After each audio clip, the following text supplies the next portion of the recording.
Welcome back, ladies and gentlemen. Now we're going to take a look at Carlsen's opening repertoire for the World Championship matches. So the two matches against Anand in 2013 and 2014, and the match against Karjakin in 2016. And what I'm going to try to do here is, for one, talk about how it chronologically developed over the years, how Carlsen kind of found the right match strategy, and also how the opening preparation may have changed for Carlsen, what his goals were with his opening choices.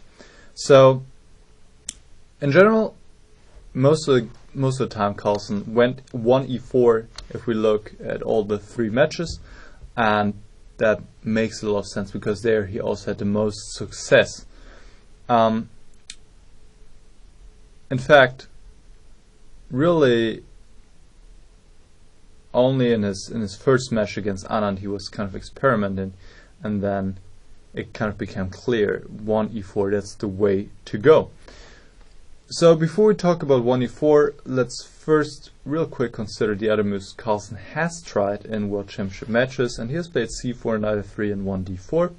And in the very first game of his World Championship match career, he played knight f3 but failed to make any impact against Anand's setup here. In fact, here out of the opening he had to concede to a 3-time repetitions after like 20 moves already. Really didn't make any impact. And another try in the same match, Carlsen played 1c4, and here for a moment it looked like he was going for the sharp martial gambit in this variation when white goes bishop d2, black takes on d4, takes on e4, and it's all very sharp and a lot of theory. But Carlsen did not go for this, and it kind of makes sense because, as we have already talked about it a little bit, he does not usually go for highly theoretical lines, or also doesn't go for lines in which he might be in danger when he doesn't know specific computer preparation. Right? So he played knight c3, but well, here white doesn't have anything. As we've also talked about, it's not always Carlsen's objective to be better off the opening, more so to get a playable position, and that's what he got here. And in fact, he went on to win this game against Anand. So let's return once again. What else has Carlsen done here? Well, in the match against Karjakin for the first time, he played d4 as well, but once again, not going for any main lines. I mean, that's just a general theme. We see theoretical discussions in the main lines are rare. Carlsen rather tries to prepare a specific sideline and tries to surprise his opponent and then go from there. Here he played a Trompovsky and also played the collar system against Karjakin, but really failed to have an impact. Karjakin equalized effortlessly, and in fact that was the game that Karjakin went on to win with the black pieces later on. So to me it makes a lot of sense that Carlsen has played most of his games 1e4, because particularly in the Raul Lopez positions he is such a great expert. He plays with both colors, he feels so comfortable in them, and he manages to outplay his opponents again and again. So 1e5 has been the choice mostly by Anand and Karjakin. The only deviation I've seen by Anand was to play Sicilian, And Kayakin also played Sicilian once when he had to win in the tiebreak. And here, again, no main lines really. Against Anand, one game continued like this. And we also saw this similarly in the video about Carlsen with the white pieces. This is a position that suits him well, where he gets this bind, where he gets control over his center, and nothing's going to happen to his position, very solid. And he can just play and try. Maybe he wins, maybe he draws, but he really he isn't running many risks. And it seems to me it's a common objective of Carlsen's opening strategy in general, going for positions that might give him a little bit of an edge, or at least give a lot of potential, and then try to outplay his opponent. But most importantly, he's not in great danger. All right, so let's now look at e5 for the remainder of the time, because really that is the move Carlsen was faced with most of the time. And here Carlsen played the Roy Lopez most of the time, sometimes also the Italian, the bishop c4 move, but bishop b5. And now interestingly, both Anand and Kayakin chose the Berlin defense in all the games, which is also what Carlsen, of course, plays himself. And against Anand, Carlsen went for the Berlin endgame a few times. So let's have a look at that.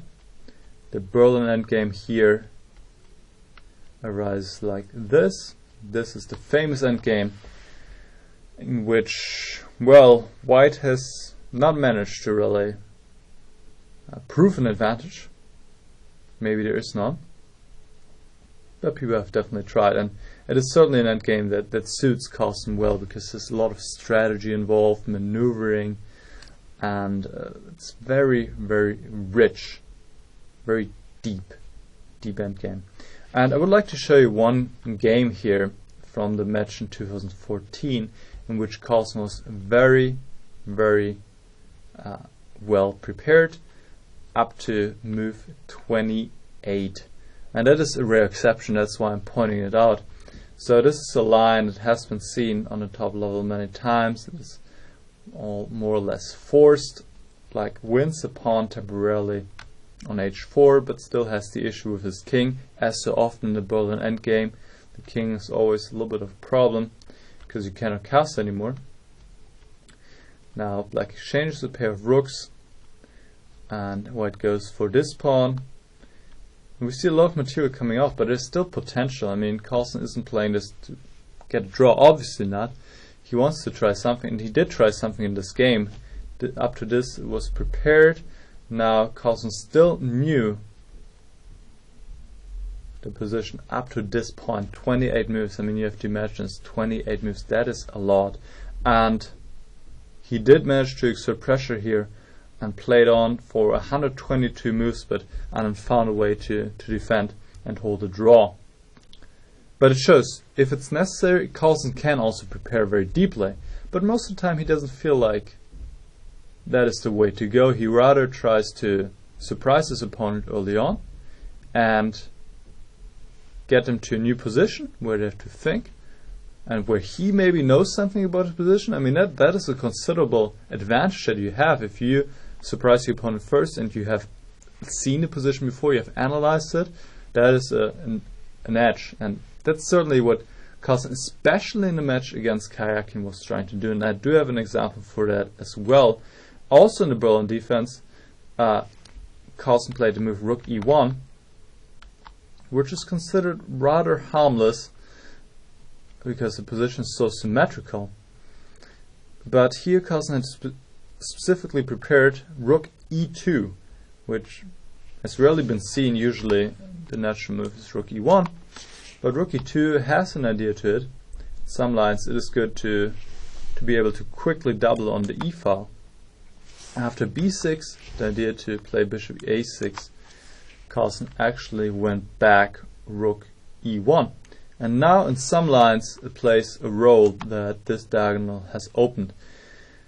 Kyakin was able to equalize, but still he had to spend some time, and even though the position was equal, Carlsen managed to press and almost won this game. And it all started with this just one idea, which doesn't change anything in the evaluation of the whole variation, but it's just to surprise the opponent. Carlsen's also played the anti-Berlin 4d3 a number of times, and honestly I think it even more so fits his style, because we get these typical Royal-Lopez positions that he is so familiar with because he plays them with both colors, black and white. And here once again we see this theme of him preparing an unusual move. Bishop g5 is typically not played here, so bishop can drop back to e7. It's not considered to be dangerous, and it is not dangerous in any way for black, but it is a new idea. You have to get the opponent thinking. That's exactly what happened here. Kyakin, in this position, or in the next few moves, he spent a lot of time, and that time was missing later on, and Carlsen was able to strike back here with this win and equalize the score in the match. And one important subtlety in this position, by the way, is that White hasn't played h3, which he often does in these lines to stop bishop or knight g4, and not having played this move allows him to push away the knight from f4 by going g3 in the right moment. That's what happened in the game, and the position is equal, but it's once again coming back to this: let me surprise the opponent first, get them to a new position, let them think, and then I'm confident I will outplay them. I'm better in those kind of positions than them, and that has worked well. I mean, here's another one to emphasize this. In a game against Anand in Sochi 2014, in this position, Carlsen played rook e1, which looks like a very natural move, but has barely ever been seen in this specific position before.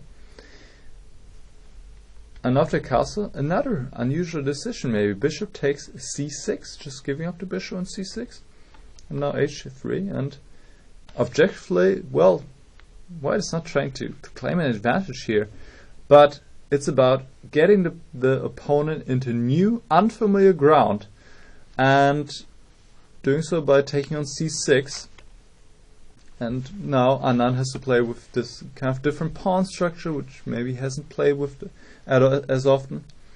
And Carlsen went on to win this game as well, because, well, he just has a very good intuition and experience by now in these Royal-Lopez positions in general, and they perfectly suit his style.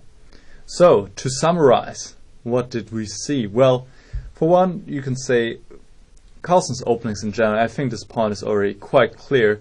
They're not about being theoretically prepared up until move 25. That's very rare. We saw that just in that game against Anand in the Berlin defense. It's more about getting the opponent, to surprise the opponent, especially in these World Championship matches. I mean, that's a factor that cannot be underestimated. To surprise them, get them on unfamiliar ground, and get them into positions that suits Carlsen's style. That is, positions like the Royal-Lopez, a lot of potential, a lot of pieces on the board. The game is mostly is, you can say, there's a lot of maneuvering, and it's about putting the pieces in the right squares, and that's where Carlsen's chess understanding is so good that he can outplay many of the other world top players. So that's what Carlsen's aiming for, and he is able to get his positions quite well. I mean, especially with the white piece. Alright, so in the next video we're going to take a look at Carlsen with the black pieces in the World Championship matches. I'll see you then. Bye bye.